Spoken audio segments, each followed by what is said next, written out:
Mula hari ini saya nak panggil Fuad Al-Ahbash sebagai Fuad Al-Harari.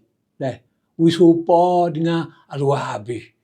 Kerana sebenarnya Fuad Al-Ahbash ni pun serupa dengan Fuad Wahabi.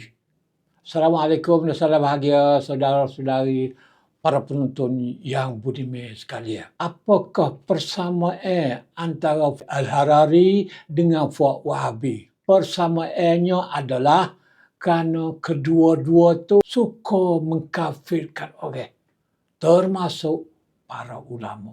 Ini tak ada beza. Seperti saya dah jelas dulu, kata yang kita tak boleh terima Fuad Wahabi ni kerana suka mengkafirkan orang Islam, termasuk para ulama. Pada zaman Syekh Muhammad bin Abdul Wahab sehingga pada zaman ni pun ada Fuad Wahabi yang mengkafirkan orang Islam, ulama. Khususnya golongan yang dipanggil Madkhali. Jadi itu titik persamaan. Tak beza dua tu. Serupa ya. Bagaimanapun ada perkara lain, Fuad Wahabi ni adalah lebih teruk daripada Fuad Al-Harari. Apa dia? Iaitu Fuad Wahabi ada kuasa.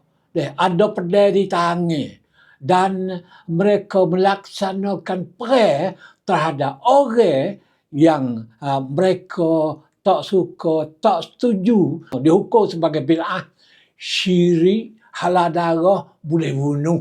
Ribu-ribu orang Islam mati di Hijaz, di Syam dan di Iraq. Namun begitu adik-kakak, sekiranya Fuad Harari ni ada kuasa seperti dengan Fuad Wahabi, mungkin mereka akan melaku serupa dengan Fuad Wahabi juga. Sebab akidah mereka serupa, sebab dasar mereka serupa, iaitu kafir.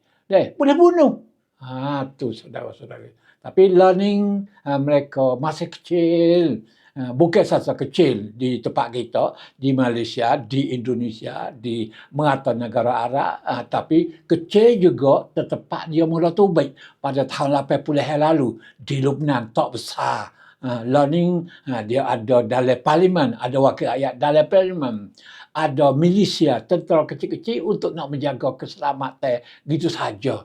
Tapi kalau dia ada seperti dengan Hizbullah, seperti dengan Alawi di Suria, tak tahulah nak jadi apa adik-kakak. Begitulah adik-kakak, saya boleh memberi perbandingan antara Al-Harari dengan Wahabi.